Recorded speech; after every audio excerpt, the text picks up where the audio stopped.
E aí essa aproximação entre os dois, ela é estimulada, e geralmente estimulada por um ambiente não muito favorável do ponto de vista de cada um dos atores em conseguir seus objetivos individuais. Primeiro, diminuição de recursos governamentais. Cada vez mais os orçamentos das universidades públicas, principalmente, têm diminuído, pelo menos na questão de investimentos, né?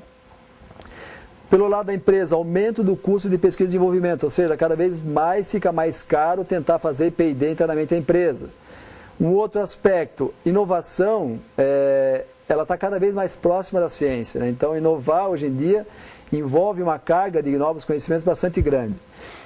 Existe uma necessidade também de maior interdisciplinaridade, então a empresa não consegue mais fazer sozinha. A universidade também não consegue mais fazer sozinha, então tem que trabalhar de modo interdisciplinar. E novas formas organizacionais, no sentido que a empresa ela vai tentar focar, como a gente já falou também, nas suas competências núcleo e deixar outras atividades para outros parceiros, né? E aí alguns pré-conceitos, né, da universidade em relação à empresa. A universidade fala o seguinte: a empresa somente interessa os resultados e lucros. A empresa irá explorar a universidade. Por incrível que pareça, hoje ainda a gente ouve esse tipo de coisa dentro da universidade. Os objetivos dos parceiros são diferentes, lógico que são atores diferentes. A instituição irá se descaracterizar, com certeza, lógico que não, né? A empresa não entende nada de ensino e pesquisa. Ela, como cliente, claro que ela entende, ela tem uma análise sobre isso também. A empresa não procura a universidade para cooperar. Bom, aí vamos negociar, né? Agora, do ponto de vista da empresa, a instituição é burocratizada. Pública, ela e mais do que uma privada, mas faz parte do jogo. A instituição não tem os pés no chão. Talvez não os dois, mas um ela tenha, né? A instituição é desorganizada, tem a sua verdade e tem a sua mentira nisso, mas são preconceitos que só interagindo que vão acabar sendo banidos da relação. A instituição não procura a empresa para cooperar. Então, a mesma coisa que a universidade fala da empresa, a empresa fala da universidade. São a torre de marfim, só tem gênio lá e que se acham acima de tudo. A instituição não quer criar compromissos com o mercado. Tem a sua verdade, né? E aí, barreiras concretas. Logicamente, quando a gente procura alguma relação entre os dois ali, está envolvendo um projeto. E todo projeto tem um certo grau de incerteza. Isso é uma barreira concreta. Agora, isso é tipo da barreira que se consegue vencer por meio da confiança, da cooperação. Carência de comunicação entre as partes, é verdade isso. Às vezes falta interlocutor na universidade, falta interlocutor na empresa para aquele centro de tradução para fazer as duas partes se falarem melhor, né? Para existir a comunicação, não simplesmente uma passagem de informação que não se transforma em comunicação.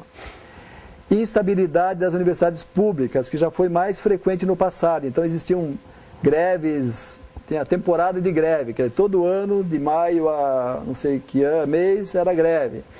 Então, para quem está desenvolvendo um projeto com a universidade, isso é ruim, né? Diferença de conhecimento entre os dois meios, é verdade isso, por isso que a importância do intermediário. Cultura acadêmica, quer dizer, tem muito impregnada a cultura acadêmica que os recursos para a pesquisa devem ser públicos para garantir a autonomia e liberdade do pesquisador, ou seja, o sonho de todo pesquisador é ter dinheiro para gastar, para fazer aquilo que ele quiser. Esse é o sonho de todo pesquisador, né? Esse é o mundo ideal. Cultura empresarial, reticência a gastos maior em P&D, porque a empresa também, quando tem um momento de crise, a primeira coisa que ela corta geralmente é o gasto em P&D, ou seja, está vendo um projeto com a universidade, envolve um compromisso e tal, der uma crise, ela já, corta o negócio. Então existe esse problema também. Burocracia universitária é uma barreira concreta, legislações, limitantes e procedimentos administrativos que tem que ser respeitado, certo? Interesse da empresa são diversos, né? Redução de custo, acesso à competência técnica, acesso a novas áreas. Da universidade, busca de novas fontes de financiamento para pesquisa, adequação de programas universitários, maior visibilidade e legitimação perante a sociedade. A sociedade não quer hoje só a universidade que forma a gente, ela quer que ela contribua para o desenvolvimento da sua região. Tem interesse também por parte do professor, pesquisador, extensionista, né? O que ele quer? Buscar recursos para a sua pesquisa, para o conforto da pesquisa dele. Ele quer dinheiro para poder viajar, apresentar no congresso, publicar um livro, e tudo isso hoje se consegue cada vez menos facilmente, com mais dificuldade, dentro com recurso da própria universidade. Interesse do aluno, todo estudante gostaria de vivenciar esses conteúdos reais, participando de um projeto junto com o professor. Ele gostaria e possibilitaria o acesso dele às empresas, né? Então vocês veem que tem uma série de interesses aí que deveriam ser harmonizados. E para isso existe um mecanismo de interação, que eu estou colocando aqui alguns exemplos da nossa universidade, né? É um mecanismo de interação que vocês vão poder acompanhar depois, né? Que a universidade disponibiliza como portas de acesso, como mídias de comunicação entre o setor produtivo e a instituição. Alguns exemplos, né, que a universidade disponibiliza com maior ou menor ênfase, com melhor ou pior resultado, mas são disponibilizados. Então, a reflexão em relação à unidade, a essa relação universidade-empresa, né, que ela se vê como atividade meio, na busca do atendimento da expectativa da sociedade quanto ao desenvolvimento socio-técnico e econômico local. Então a universidade tem um compromisso, tem um dever, uma obrigação em relação ao desenvolvimento do seu entorno. Tá? Então cada uma tem que entender os seus papéis sociais, descobrir suas semelhanças e aceitar suas diferenças, procurando dentro de uma cooperação um caminho para superar as limitações decorrentes desse tradicional distanciamento. Tá? E aí vamos falar meio rapidamente aqui dos arranjos produtivos locais, que o tempo já urge, né? Nós já vimos, vocês têm visto que a eficácia da empresa depende da capacidade de gerar ou absorver inovações, de processos, produtos e serviços. Né? Isso que define a competitividade da empresa e, por conseguinte, a competitividade da região, e que a inovação depende de diferentes atores que interagindo, combinam e expandem seus próprios conhecimentos. Isso tudo dentro do que a gente chama de um território, né? Então vamos agora trabalhar com esse termo aqui do território. O que seria um território? Que poderia ser confundido com local, com região e tal, né? É um termo que vem do latim, do territorium, que deriva de terra, que é um pedaço de terra apropriado. E a gente vai ver o que é esse apropriado, né? Cada território é produto da intervenção do trabalho de um ou mais atores sobre determinado espaço.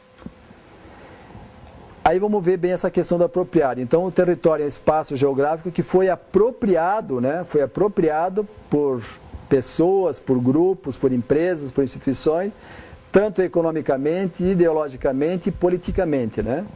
Então, por pessoas, por grupos, com a representação particular deles mesmos, de sua história e sua singularidade. Então é justamente esse modo como cada espaço é apropriado que define muitas vezes se a região é desenvolvida, pouco desenvolvida, é inovadora, pouco inovadora, né? Se ela cresce ou se ela não cresce, justamente por essa questão da apropriação. Como é que aquele espaço geográfico é apropriado, né? E aí o Milton Santos, que é o nosso famoso geógrafo brasileiro, falava que cada homem vale pelo lugar onde está. O seu valor como produtor, consumidor, cidadão, depende da sua localização no território. Então a gente tem uma responsabilidade em relação a isso, né? E aí, como é que a gente se apropria do território? Se apropria por meio do que a gente chama de territorialidade, ou seja, como é que o território foi apropriado pelo grupo, né? Seria a territorialidade, também seria falar de uma transformação, uma reinterpretação, ao mesmo tempo humana e social do espaço geográfico. E que podemos dar o exemplo de São José dos Campos, né? São José dos Campos, em 1950, a vocação era agrícola, né, na época, né? Daí o que foi feito lá? Foi reinterpretar aquele espaço. Foi montada uma escola UITA, na época, que a partir dali gerou todo um dos maiores parques, maiores polos tecnológicos do Brasil, da indústria aeronáutica. Ou seja, houve uma reinterpretação. Não existe vocação que determina o futuro da região. Existe uma necessidade, um projeto de reinterpretar aquilo lá e ver quais seriam as possibilidades, potencialidades. Então, aplicar o princípio da territorialidade da ação permite o reconhecimento da diversidade territorial, por que ali tem desenvolvimento, por que ali tem exclusão. Também dá aos habitantes também a responsabilidade de expressar e buscar mecanismos de participação em processo de desenvolvimento, né? Então não é esperar que o governo central faça tudo, né?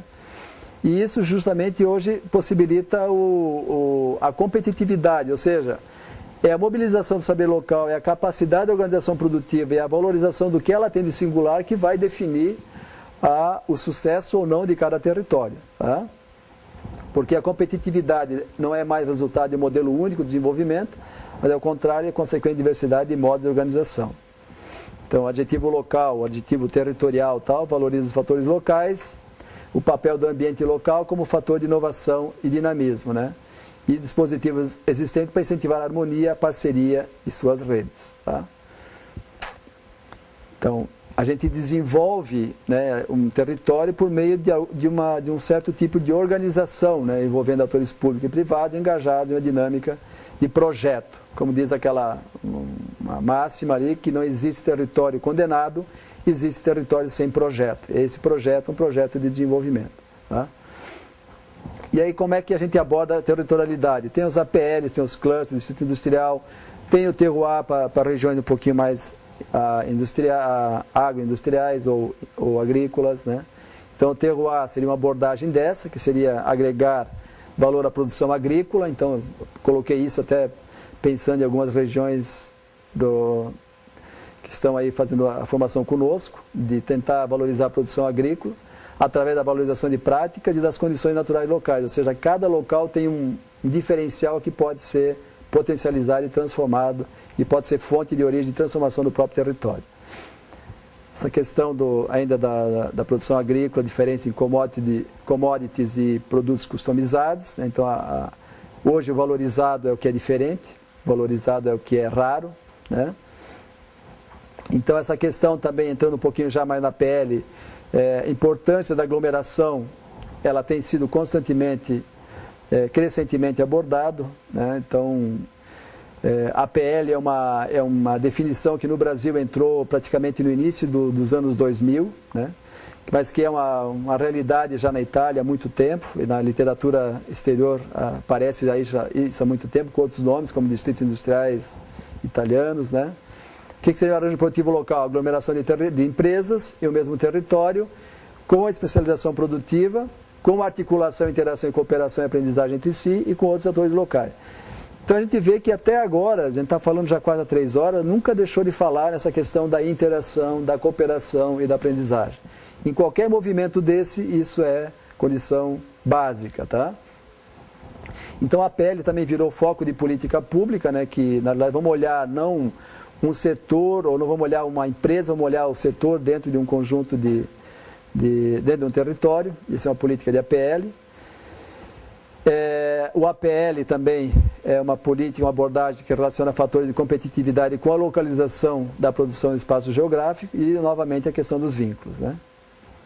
Eu vou pular isso aqui. O que determina? O APL pode ter diferentes configurações. O que determina? A história de cada um, a evolução, a organização institucional. Por que a gente tem um APL mais competitivo do que outros? Por que a gente tem um APL mais mobilizado que outros? Porque ele é fruto de uma série de fatores determinantes. Certo? A cooperação, de novo, né? Bom, como é que a gente consegue levantar indicadores para definir, isso aqui é um APL? É pelo nível de exportação, qual o valor de compra e das vendas do Estado para outros Estados, qual que é a participação relativa das vendas da classe, daquela atividade, no total das vendas de todas as classes. Então, assim que a gente determina.